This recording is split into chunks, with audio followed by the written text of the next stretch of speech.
sobre una de las cuestiones con respecto al paño de hombros. Si lo puede ocupar el ministro, no lo puede ocupar. Eh, ¿Cuál es el uso del paño de hombros? Bueno, a grandes rasgos, hermanos, el paño de hombros, ¿sí? Surge como este utensilio, herramienta, para poderle dar respeto a lo sagrado, ¿sí? Es decir, el paño de hombros será este trozo de tela con el cual no vamos a poder tocar directamente los objetos sagrados, sea cualquier objeto sagrado, ¿sí? Hay desde la mitra, el báculo, el evangeliario, este, la custodia, ¿sí? Y el paño de hombros, ¿sí? Va a ser usado por el ministro ordenado, ¿sí? Pero también puede ser usado por el diácono y en dado caso por cualquier ministro en la liturgia, ¿sí? Incluso el monaguillo. Aunque como tal, el que usa el monaguillo, ¿sí? Es un paño de hombros más sencillo, porque normalmente es un trozo de tela sin un bordado, ¿sí?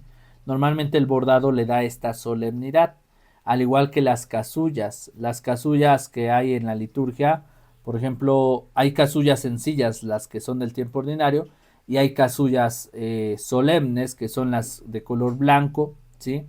Las de color blanco y en este sentido dice el cáliz y el copón no son sagrados. Sí, sí, también se llega a ocupar, sobre todo cuando el ministro o el sacerdote no hay custodia o por ejemplo recuerdan que el jueves santo no llevamos al Santísimo con la custodia, se traslada en el copón para llevarse a exponer en otro altar. Entonces en ese copón se lleva el paño de hombros, ¿sí? Lo puede hacer el sacerdote, lo puede hacer el ministro. Acá el tema es que, pues a veces hay ornamentos especiales del sacerdote. Simplemente la distinción la va a hacer la solemnidad. Por ejemplo, el sacerdote podrá utilizar una casulla el día ordinario sencilla, sin adornos.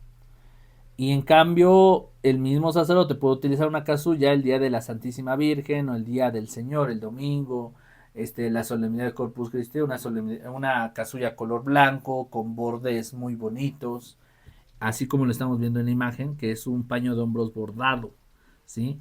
Y hay paños de hombros sencillos, que es para los monaguillos cuando van a asistirle al obispo a agarrar la mitra, a sostener el báculo, ¿sí? También en los diferentes momentos. Entonces, es bueno entender que el paño de hombros no es exclusivo del sacerdote, sino también nosotros podemos participar en en esta, con este objeto litúrgico, ¿sale? Ahora, la que sí es propia del sacerdote es la capa pluvial. La capa pluvial es una vestidura litúrgica que se asocia con sacerdotes y obispos, también diáconos, y se utiliza en ceremonias solemnes, por ejemplo, la hora santa, pero solemne, ¿sí?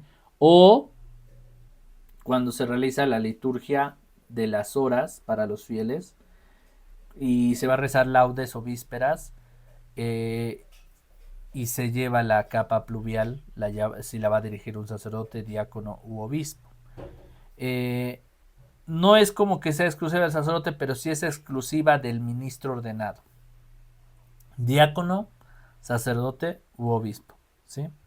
Este objeto litúrgico como tal tenía en un principio la intención de adornar el momento solemne, ¿sí? Dentro de la historia de las Sagradas Escrituras, la capa pluvial no conforma un ornamento propio del sacerdote, ¿sí? No está escrito en las Sagradas Escrituras.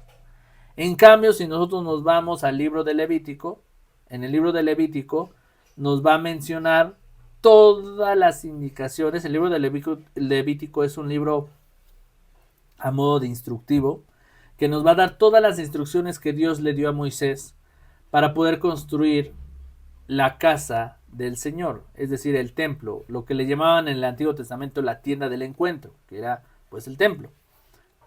Y entonces ahí va a haber todas las indicaciones de cómo tiene que ser los ornamentos, el hábito del sacerdote, cómo tiene que ser el rito para entrar al templo y ofrecer los sacrificios, de qué tamaño tenía que construir la tienda del encuentro, tenía que ser alta, con ventanas, etcétera, así, así, así. Todo eso lo vamos a tener en el libro del Levítico, ¿sí? Y la capa pluvial no conforma parte de estos ornamentos o hábitos propios del sacerdote. Lo que es el alba, la casulla, sí son ornamentos propios. La capa pluvial surge a través de la historia, precisamente para darle esta solemnidad al cuerpo de Cristo, a Jesús que está presente en el Santísimo Sacramento, y surge especialmente para los ministros ordenados.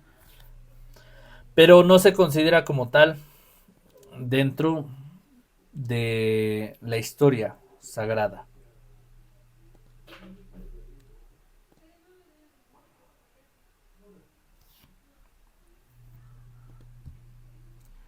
Acá viene lo que comentaba nuestro hermano Alejandro un poquito sobre el tema de la exposición. Las cosas que tienen que ir con respecto a la exposición. En el altar vamos a tener lo que es el mantel blanco. Siempre en toda exposición del Santísimo tiene que ir blanco el mantel. O bien, en todas las celebraciones, de hecho en todas, en tiempo ordinario, tiempo de Adviento, tiempo de Cuaresma, todos los tiempos, el mantel tiene que ser blanco, hermanos. Blanco, ¿sí? No tiene que ser de otro color. Se tiene que poner el distintivo, se puede poner una tela del color rojo, morado, vertical, horizontal, que pues represente el color, ¿sí? Del tiempo. Pero en realidad el mantel tiene que ser blanco. Hay algunas parroquias que lo que hacen es colocar el mantel del color, ¿sí? O sea, colocan el mantel de color morado, mantel verde, mantel rojo, y encima, o sea, lo que abarca la mesa, el cuadrante del altar, le ponen la manta blanca, ¿sí? Eso también es bueno, porque el mantel tiene que ser blanco, ¿sí? Pero ya viene ahí el criterio también del padre, pero la idea es que siempre el mantel es blanco. En el que puede cambiar es en el ahí sí pueden ser de diferentes colores. Pero una hora santa el mantel blanco, ¿sí? ¿Cómo se el primero tiene que ya estar colocado el corporal, ¿sí? El corporal es un pedazo de tela cuadrado que dar en pequeño y encima se va a colocar la custodia que estamos viendo en pantalla. La custodia antes de la hora santa tiene que estar en modo vertical, así como está mi mano. Cuando llegamos a exponerlo, giramos la custodia así de frente. ¿Esto qué sentido tiene? Cuando la custodia la tenemos así lateral, pues hace que no nos distraigamos. De inmediato nos damos cuenta que pues no está expuesto el Santísimo. Si nosotros, sin exponer el Santísimo, tenemos la custodia así de frente, si ustedes están viendo ahí en pantalla, se ve el fondo blanco, ¿sí? Porque es transparente. Entonces de momento se confunde uno y dice, ay, creo que sí está expuesto el Santísimo. No, nada más es para no ocasionar este modo de distracción. Cuando está puesta ya acostada, quiere decir que ya Jesús ya está dentro, entonces ya está expuesto. Cuando está vertical o así, de esta manera, pues es para hacer saber a las personas que no está expuesto el Santísimo, ¿sí? Por eso es importante antes de exponer el Santísimo, el corporal debe estar puesto, la custodia en modo vertical, vamos a dirigirnos al sagrario y del sagrario vamos a llevar el Santísimo y lo vamos a exponer volteando la custodia hacia los fieles. Y en ese momento, pues vamos a incensar 3 de 3, 1, 2, 3, 1, 2, 3, 1, 2, 3. Y en esta exposición viene la parte de las ceras, de las veladoras que tiene que haber. Normalmente se coloca una de cada lado, ¿sí? Pero en exposición del Santísimo, lo que marca la liturgia y lo que marca para la celebración con un obispo, tiene que haber 7 veladoras, 4 de un lado y 3 del otro. Solemnidades, celebración con un obispo o adoración con el Santísimo, tiene que haber 7 cirios o 7 veladoras, 3 de un lado, 4 del otro. Esto no es obligatorio. La idea es que por lo menos haya una de cada lado, ¿sí? Esto Pues porque Jesús es la iluminación de nosotros. Las ceras siempre van a representar esta iluminación. Comenta aquí nuestro hermano Alejandro. ¿Se utiliza un trono para elevar la custodia? No, ya ahí vienen algunos criterios propios de cada lugar para adornar el Santísimo. Hay quienes le colocan un cuadro, ¿sí? Que es la base de la custodia, y se le coloca un mantel. Entonces encima pues ya se coloca la custodia, ¿sí? Se le coloca como un altar más sobre el altar, ¿sí? Esto no es específico que tenga que ser así. Recuerden que la adoración al Santísimo es una práctica espiritual, no es un rito litúrgico. Dice Daniel, ¿qué pasa si se expone y no se incensa el Santísimo? Tampoco pasa nada. Pues como la misa, por ejemplo, la misa entre semana no hay incensario. Normalmente las misas de lunes a viernes no hay ni incensario, ni naveta, ni cruz alta, ni ciriales, todo esto. Normalmente el equipo litúrgico trabaja solamente el día domingo, que es el día solemne. En caso de que el día martes, por ejemplo, cae la festividad de San José, ¿sí? O Santa María, Madre de Dios, un ejemplo, se ocupa, sí, ahí sí debería llevar el incensario. Pero si no están también los del equipo de liturgia, pues también no se puede hacer milagros, ¿verdad? Tenemos que adaptarnos a las cuestiones de cada día. Pero la idea es que en solemnidades siempre va todo el equipo litúrgico. Pero de lunes a viernes, celebraciones ordinarias de la misa, no va a haber incensario, naveta, cruz alta, ciriales, no, nada de eso. ¿Sí? Eso solamente se ocupa el domingo, día del Señor. Lo mismo sucede con la hora santa. Si llegase a faltar el incensario, la naveta, no se lleva. No se lleva el incensario ni naveta. ¿Sí? No es como que obligatorio incensar el Santísimo. Lo ideal sería que se hiciera, ¿verdad? Pero no es una cuestión. Ahora, vuelvo a repetir, en esta práctica espiritual debemos identificar que no va a haber ritos y normas litúrgicas dentro de la exposición. Una exposición no se va a llevar a cabo a través de que es así, así, luego esto, no. La exposición y adoración al Santísimo, ya lo veíamos, es para adorar al Señor, ¿sí? Para estar con Él, ¿sí? Lo único que tenemos que hacer es exponer y reservar. Todo lo que hagamos durante la adoración va a cambiar. Yo les he mencionado, podemos ocupar la predicación de la palabra de Dios, la liturgia de las horas, rezar el rosario, dar una predicación, momentos de silencio simplemente para contemplar al Señor, ¿sí? Yo, por ejemplo, les comparto, cuando estudié en el seminario, en el curso introductorio teníamos todos los días, imagínense, todos los días era parte de nuestro itinerario tener hora santa, ¿sí?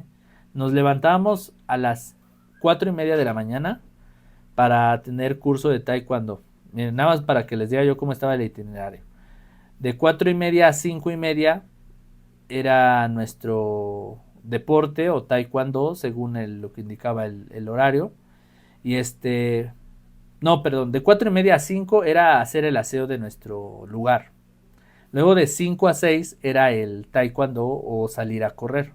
De 5 a 6 una hora. A las 6 nos bañábamos, 6:30 bajábamos a hacer oración de laudes, de 6:30 a 7. A las 7 de la mañana teníamos misa de 7 a 8. A las 8 era el desayuno, terminaba 8:30 el desayuno y 8:30 comenzaban las clases. Toda la mañana, hora tras hora teníamos clases hasta las 2 de la tarde. 2 de la tarde paseamos a hacer oración. 2:30, no, cuarto para las 2 teníamos oración. A las 2 teníamos la comida, a las 2 teníamos la comida, 2:30 el aseo, 3:30 el deporte, otra vez deporte, luego 4:30 otra vez aseo personal, 5 hacer el estudio y a las 7 de la noche otra vez tener hora santa. 7:30 a 8:30 era la hora santa. Todos los días teníamos hora santa en el seminario. Y había días, o sea, ya no se ocupaba el incensario. La hora santa solo se exponía el Santísimo. Y en esta exposición del Santísimo había un día donde rezábamos la liturgia, rezábamos las vísperas. En el otro día, hacíamos reflexión personal. Cada quien el padre exponía el Santísimo, cada quien hacía su oración personal, ya sea que leyera la Biblia, meditara, rezara en silencio, rezara sus vísperas. Otro día, los miércoles, era hora santa con lección divina. Esa es muy bonita también. La hora santa con lección divina, el padre la dirigía, llevaba el texto del próximo domingo, se hacía la lectura del domingo y va haciendo la lección divina. Para los que no sepan, la lección divina, ¿sí?, es el momento donde reflexionamos la palabra de Dios, pero con un orden, ¿sí? Un orden en el sentido de ir preguntándonos qué me dice el texto, qué me dice a mí, qué entiendo del texto, cómo lo puedo aplicar en mi vida y cómo puedo pedir a Dios que esto nos ayude en nuestra sociedad. Y al final, la lección divina, por eso se llama lección divina, lectura divina, porque el resultado de toda esta reflexión es culminar con una oración. Y terminas la oración escribiendo lo que la palabra de Dios te dice. Entonces, es muy bonito. Va variando, todos los días teníamos hora santa de diferente manera, pero sí, a veces se vuelve algo tedioso, pero recuerden que es estar con el Señor. Y luego los jueves teníamos igual adoración con el Señor, pero era contemplación. El Padre exponía el Santísimo y nosotros contemplábamos al Santísimo. Contemplar. Y luego también existe la parte de la adoración nocturna. El primer viernes de cada mes teníamos adoración nocturna y entonces por turnos toda la madrugada teníamos que adorar 1 hora cada quien. Cada seminarista pasaba a adorar solito al Santísimo. Estabas tú con el Señor y era muy bonito. Era muy bonito porque ya tú te contemplabas. Era muy bonito. Y por eso ahí viene la adoración forma parte de esta práctica espiritual de estar con el Señor. Ya lo ha mencionado, no estamos obligados a ir a la hora santa los jueves. De hecho, se puso los jueves, pero no es los jueves. Nosotros podemos ir a adorar al Señor el lunes, el martes, el miércoles, pasar 5, 10, 15 minutos. O sea, tampoco es como que 1 hora, no. No, nosotros podemos ir 1 hora diaria o 15 minutos diarios ante el Santísimo, está en el sagrario. Entonces, es importante entender cuál es la función de adorar al Santísimo, platicar con él.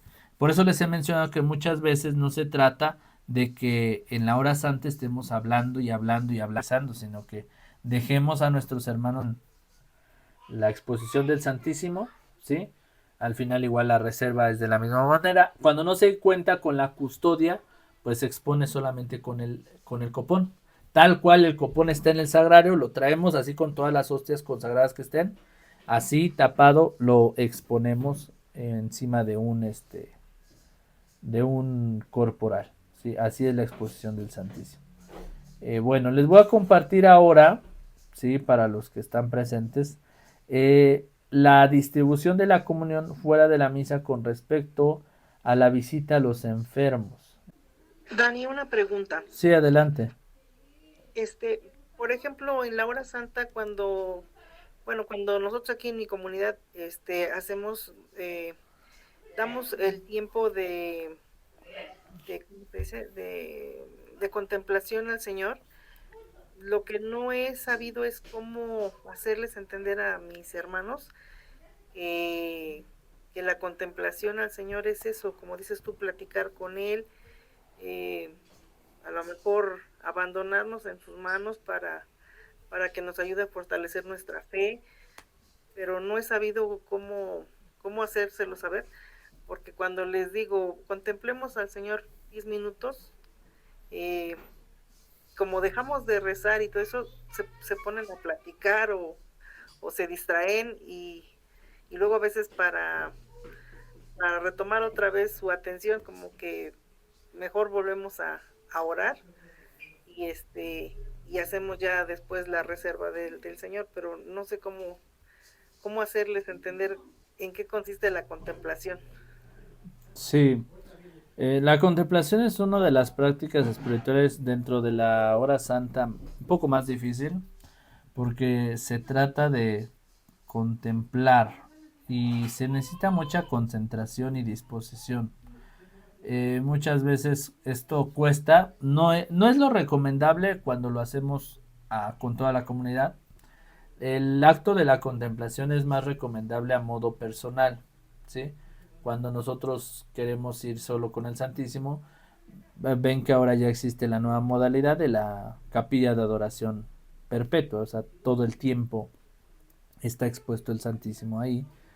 Y ahí podemos acudir a la contemplación, es contemplarlo, platicar con él en silencio y todo, pero al final es contemplarlo ahí durante unos minutos, unas cuantas horas.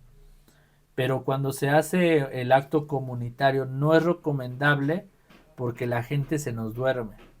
Muchas personas vienen del trabajo, de la escuela, de sus actividades diarias, y pues sobre todo en la tarde pues llegan cansados, ¿no? Viene esta parte del cansancio físico y pues sí es un poco difícil que hagamos la contemplación.